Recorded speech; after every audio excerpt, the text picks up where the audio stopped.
Last lecture में हमने पढ़ा था क्रोमेटिक एवरेशंस।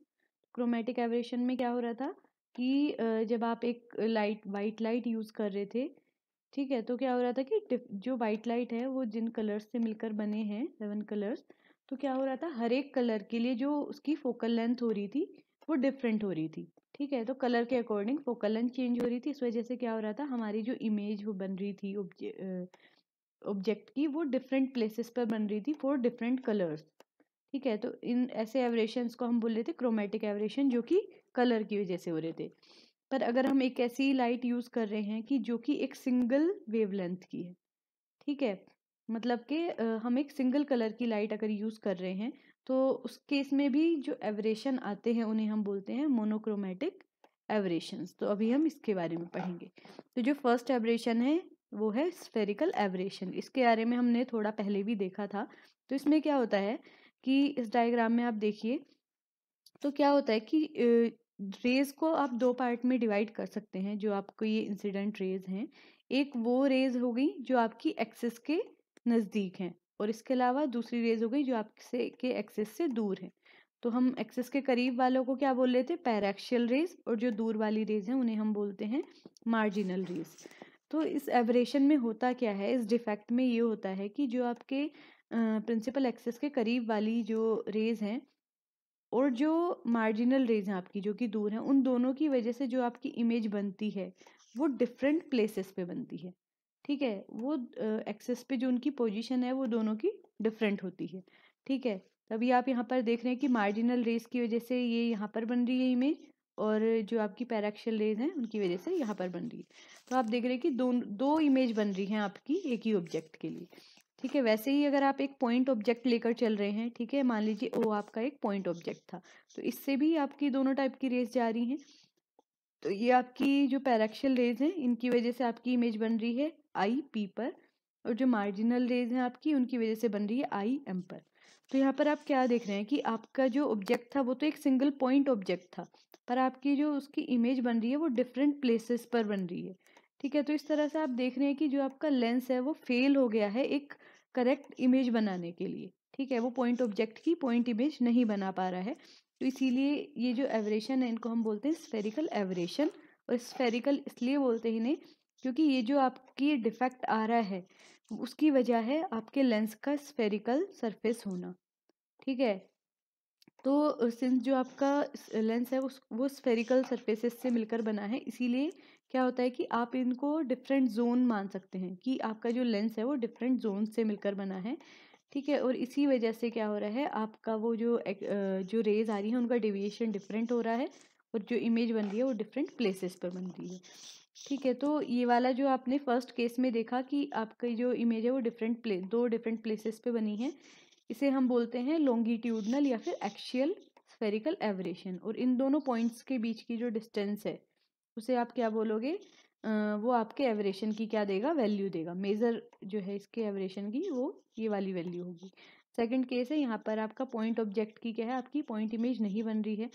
तो अगर आप मान लीजिए यहाँ पर अगर आप एक स्क्रीन रखते हैं, ठीक है, जिस पर आप इमेज देख रहे हैं अपने ऑब्जेक्ट की, तो अगर आप देखेंगे तो क्या है कि सिंस आपकी ये दो टाइप की रेस जो है वो डिफरेंट प्लेसेस पर मिल रही हैं, तो ये एक साथ मिलकर जो इमेज बनाएंगी वो एक डिस्क की फॉर्म में होगी। ठीक है, आपको एक जो इस स्क्रीन पर इमेज मिलेगी वो एक डिस्क की फॉर्म में मिलेगी। ठीक है, अब इस स्क्रीन को अगर आप मूव करें, ठीक है, ये देखने के लिए कि जो आपका ये पॉइंट ऑब्जेक्ट है उसकी जो इमेज बन रही है वो सबसे ठीक कहाँ बन रही है, मतलब वो पॉइंट ऑब्जेक्ट तो पॉइंट इमेज तो नहीं बन रही है, पर सबसे छोटे साइज की वो कहाँ बन रही है।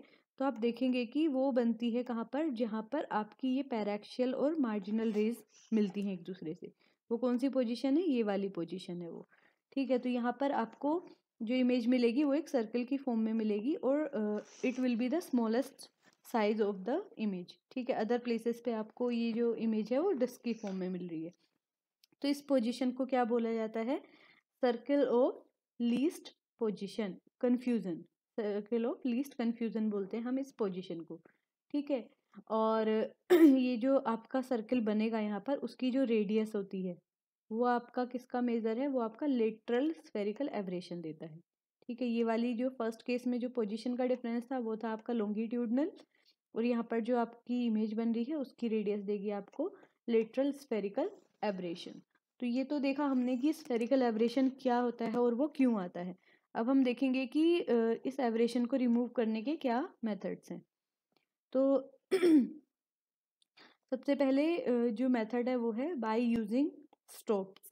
ठीक है, तो इसमें क्या करते हैं ये कि अभी आपने क्या देखा कि जो आपके प्रिंसिपल एक्सेस के करीब वाली जो रेज है वो डिफरेंट प्लेसेस पर मिल रही है, मतलब डिफरेंट प्लेसेस पर वो इमेज बना रही है, और जो आपकी मार्जिनल रेज हैं जो एक्सेस से दूर है वो डिफरेंट प्लेसेस पे बना रही है। तो अगर हम कुछ ऐसा करें कि या तो आपकी जो एक्सेस के करीब वाली रेज हैं उनको अगर रोक दें, ठीक है, तो क्या होगा, आपको जो इमेज मिलेगी वो सिर्फ मार्जिनल रेस की वजह से मिलेगी और एक सिंगल पॉइंट पर मिल जाएगी। या फिर दूसरा क्या कर सकते हैं हम कि जो आपकी ये मार्जिनल रेस हैं इनको स्टॉप कर दें और पैराक्शियल रेस की वजह से ही जो इमेज बनेगी वो मिलेगी हमें। तो इस तरह से आपको क्या है, एक सिंगल पॉइंट पर इमेज मिल जाएगी।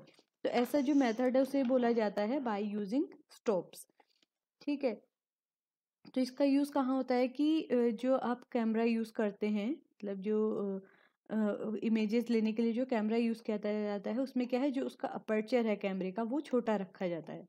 ठीक है, ताकि क्या हो, उसकी जो मार्जिनल रेज हैं वो रोकी जा सके। तो इससे क्या होगा कि आपकी जो इमेज है वो सिंगल पॉइंट पर बनेगी। ठीक है, ऐसा यूज़ होता है कैमरा में। इसके अलावा जो टेलीस्कोप है, सिंस टेलीस्कोप का क्या यूज़ है कि उससे हम जो आपकी दूर के ऑब्जेक्ट्स हैं, जो प्लैनेट्स हैं, स्टार्स हैं, उनको हम ऑब्जर्व करते हैं। ठीक है, तो इसीलिए इसका अपर्चर क्या है, बड़ा रखा जाता है। तो इसके केस में क्या करते हैं कि जो पैराक्शियल रेज हैं जो एक्सिस के करीब हैं उनको स्टॉप कर दिया जाता है, और जो मार्जिनल रेज हैं उनकी से जो इमेज बन रही है उसको ऑब्जर्व किया जाता है। ठीक है, तो ये दोनों ही केसेस यहाँ पर डिस्प्ले हो रहे हैं। यहाँ पर हमने क्या किया, मार्जिनल रेज को रोक दिया, और यहाँ पर आपने पैराक्शियल रेज को स्टॉप कर दिया है। ठीक है, तो इस मेथड के जो ड्रॉबैक हैं वो ये है कि इससे आपकी इमेज की ब्राइटनेस कम हो जाएगी। वो क्यों? क्योंकि सिंस जितना सिग्नल आ रहा था हम पूरे को कंसीडर नहीं कर रहे हैं, कुछ आपका जो सिग्नल है वो स्टॉप हो जा रहा है। तो ऑब्वियसली जो इंटेंसिटी थी आपकी इनिशियल बीम की वो कम हो गई है, इसीलिए इमेज ज़्यादा ब्राइट नहीं बनेगी। नेक्स्ट मेथड है आपका by using plano convex lens. तो ऐसा ऑब्जर्व किया गया है कि जो आपका लॉन्गिट्यूडनल स्फेरिकल एवरेशन है, लॉन्गिट्यूडनल मतलब जो आपका एक्सियल एवरेशन हो रहा था, वो डायरेक्टली प्रोपोर्शनल है जो आपका लेंस डेविएट कर रहा है रेस को। ठीक है, तो जो मान लीजिए आपका लेंस था और ये आपकी रे आके डेविएट हो रही है, तो ये जो डेविएशन हो रहा है इसका तो जो एक्चुअली डेविएशन है वो दोनों सरफेसेस से हो रहा है। तो अगर आपका एक सरफेस से डेल्टा 1 है और जो दूसरे सरफेस है उससे आपका डेल्टा 2 है, और जो टोटल डेविएशन है वो आपका डेल्टा है, तो जो आपका एक्सियल एवरेशन है वो डायरेक्टली प्रोपोर्शनल होता है डेल्टा स्क्वायर के। तो अब आप डेल्टा को डेल्टा 1 प्लस डेल्टा 2 रख सकते हैं, और इसको आप डेल्टा 1 माइनस डेल्टा 2 के टर्म्स में लिख सकते हैं। अगर आप इसको ओपन करेंगे तो आपको फर्स्ट वाले वैल्यू ही मिल जाएगी। तो अब आप देखिए कि आपको क्या करना है, एवरेशन मिनिमाइज करना है। तो ये मिनिमम कब होगा, जब आपका ये राइट हैंड साइड भी मिनिमम हो जाएगा। तो इसके लिए क्या कंडीशन है कि आपका delta 1 is equals to delta 2 होना चाहिए, तब आपका ये वाला टर्म 0 हो जाएगा। तो delta 1 is equals to delta 2 का मतलब ये हुआ कि जो आपका टोटल डेविएशन था डेल्टा, वो इक्वली डिवाइड हो गया है दोनों सरफेसेस के बीच में। जितना आपका फर्स्ट सरफेस डेविएट कर रहा है उतना ही आपका सेकंड सरफेस डेविएट कर रहा है। ठीक है, तब आपका क्या है, जो एवरेशन है वो मिनिमाइज हो जाएगा।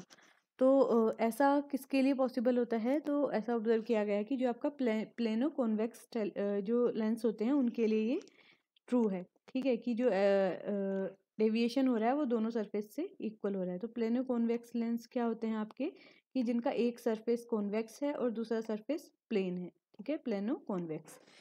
तो ऐसे जो लेंसेज होंगे वो आपको क्या कर सकते हैं कि इस एवरेशन को मिनिमाइज करने में हेल्प कर सकते हैं।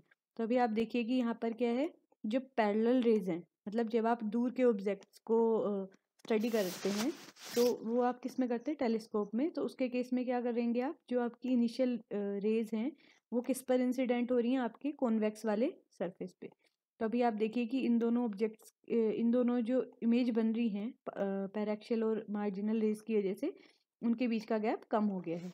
ठीक है और अगर आप इसको उल्टा कर देते हैं, ठीक है, आप कॉन्वेक्स पे रेज ना पड़कर अभी आपकी किस पर पड़ रही है, फ्लैट सरफेस पर, तो आपका जो डेविएशन है वो पहले की तरह ही ज़्यादा मिलेगा।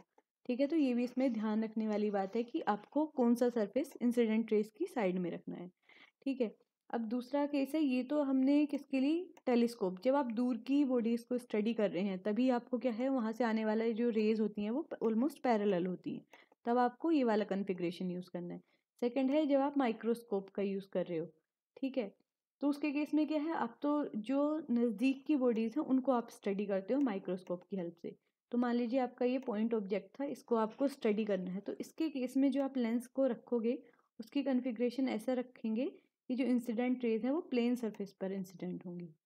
ठीक है, तभी आपका स्फेरिकल एवरेशन मिनिमम हो सकता है।